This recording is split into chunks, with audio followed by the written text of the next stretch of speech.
Salah seorang menteri di kabinet Prabowo memberikan satu pernyataan yang sangat-sangat menggemparkan karena Marwar Sirait mengklaim bahwa dirinya sudah membangun 40.000 rumah sejak Oktober 2024 lalu. Ini kan baru Januari gitu. Oktober, November, Desember, Januari sudah berhasil membangun 40.000 rumah, dan ini katanya sudah disampaikan langsung laporannya kepada Presiden Prabowo. Jadi seolah-olah sejak dia menjadi menteri pada bulan Oktober 2024 lalu, dia sudah berhasil membangun sebanyak itu. Dan ini disampaikan kepada Pak Prabowo, disampaikan kepada media secara terbuka dalam konferensinya, dan itu sangat luar biasa menggemparkan. Kayak wow, kayak hebat sekali gitu ya. Pemerintahan itu kayak udah kayak di Cina. 4 bulan bikin 40.000 rumah.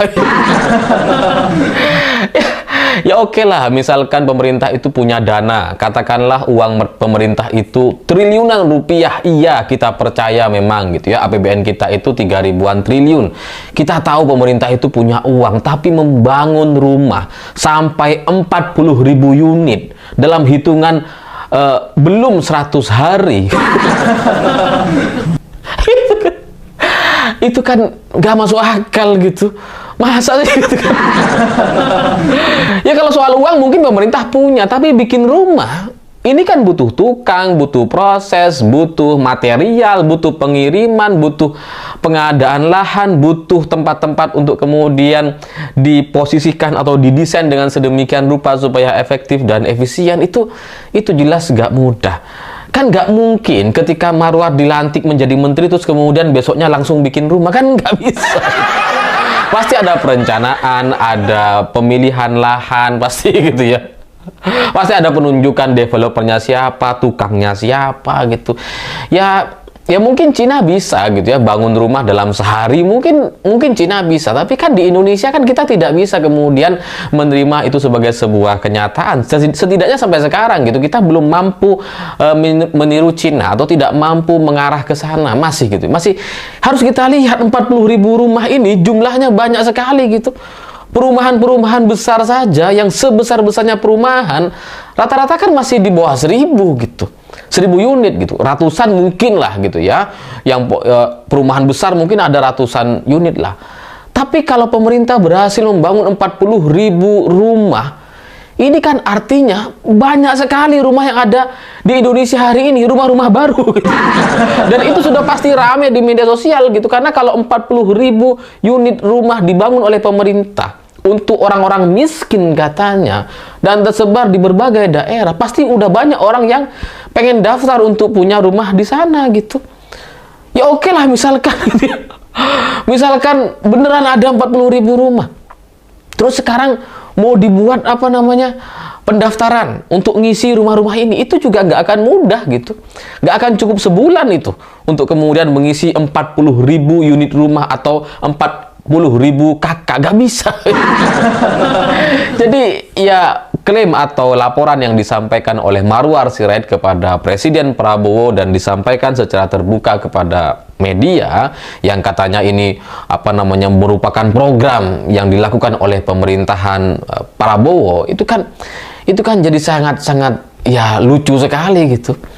Ya kalau mau dibilang nipu, ya nipu kayaknya gitu, tapi kita nggak bisa membuktikan kan ada enggaknya rumah ini, kan kita nggak tahu gitu. Tapi kalau nipu kayaknya nipu. Jangankan bikin rumahnya gitu ya, melakukan verifikasi, kemudian menempatkan orang untuk tinggal di rumah-rumah yang sudah dibangun oleh pemerintah. Rasanya kalau sampai 40.000 rumah itu nggak akan cukup waktu tuh.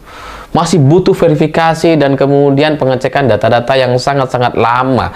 Ya tahulah kita birokrasi pemerintah itu seperti apa gitu. Jadi jangankan bikin rumahnya, bahkan mencari orang untuk tinggal di 40.000 unit dalam 4 bulan, kurang dari 4 bulan, itu sulit sekali rasanya. Ini klaimnya sudah bikin rumah, bos. Udah jadi katanya. Jadi ya ketika Marwar Sirait mengklaim seperti itu, banyak orang nggak menanggapi gitu, karena gila ini pasti.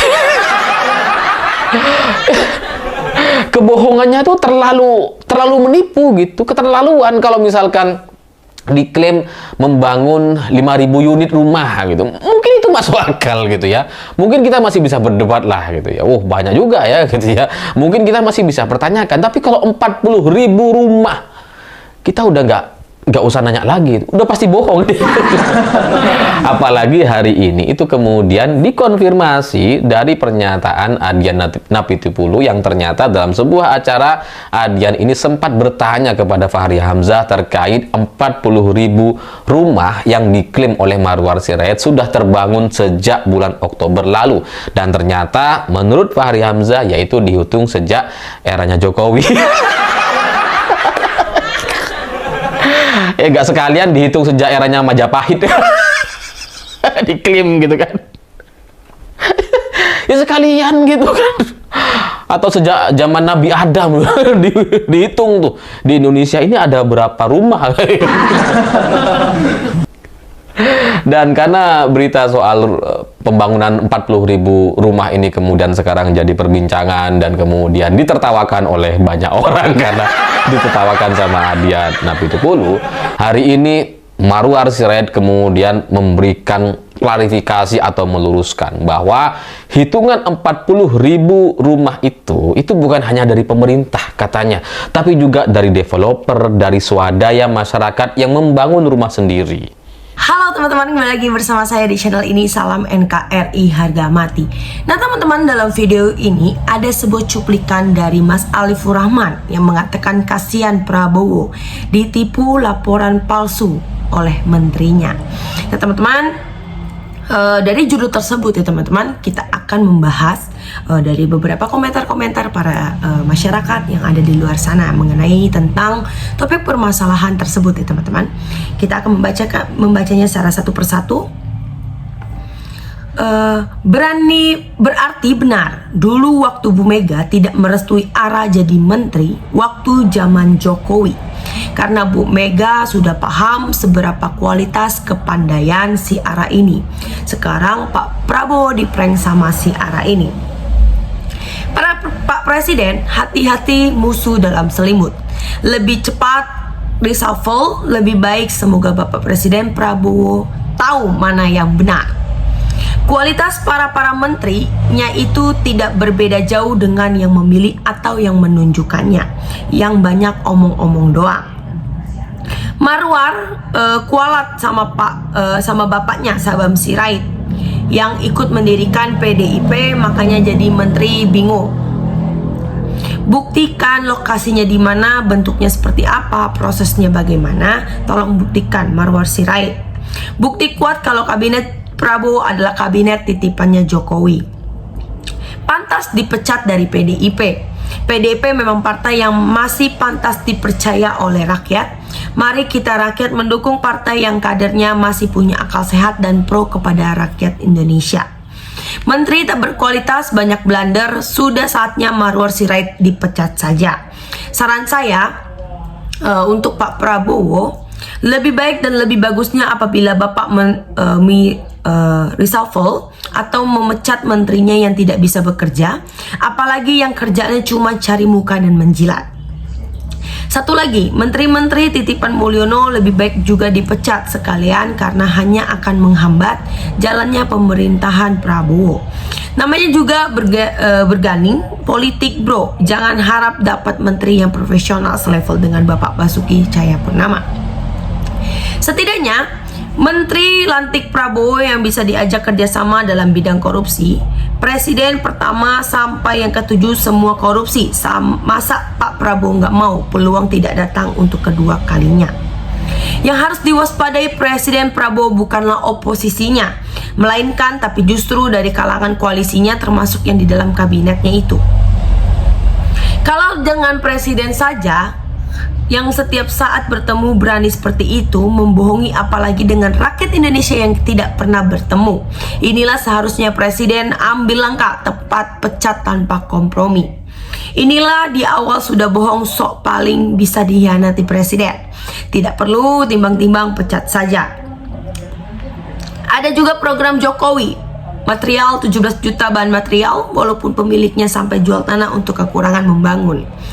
Rumah subsidi zaman Pak Jokowi aja banyak yang terbengkalai, sekarang ditambah 40.000, benar-benar membagongkan. Tarik semua hasil kemenangan dari Dorat, saatnya mewujudkan mimpi impian. Pak Prabowo harus perintahkan Kopassus untuk bersihkan para pengkhianat bangsa. Kalau tidak, Indonesia hanya tinggal nama. Rakyat Indonesia pasti akan mendukung karena kehancuran negara kalau dikuasai para pengkhianat. Itu bisa buat celah korupsi. Mengaku telah membangun 40.000 rumah, padahal datanya termasuk masyarakat yang bangun rumah sendiri, biaya sendiri, dan diakui itu hasil kinerja pemerintahan. Berarti ada celah korupsi APBN. Bisa saja pengajuan anggaran ke APBN yang sesuai dengan laporan 40.000 rumah, padahal sebagian rumah atas biaya sendiri pemilik rumah. Berarti kemana tuh dananya? Pantas si Ara tambah tajir. Ini jelas merugikan negara, harusnya KPK turun tangan. Nah teman-teman, sekarang banyak sekali cerita-cerita tentang korupsi, tentang APBN, KPK yang memang diutus oleh Pak Mulyono ya teman-teman. Tapi kita tidak tahu apa yang benar-benar terjadi. Nah teman-teman, silakan berikan tanggapan teman-teman dalam kolom komentar ini, sehingga kita dapat bertukar pikiran antar satu dengan yang lain dalam kolom komentar ini, sehingga kita tahu apa yang terjadi dalam Indonesia ini. Terima kasih teman-teman. Bongkar TV melaporkan.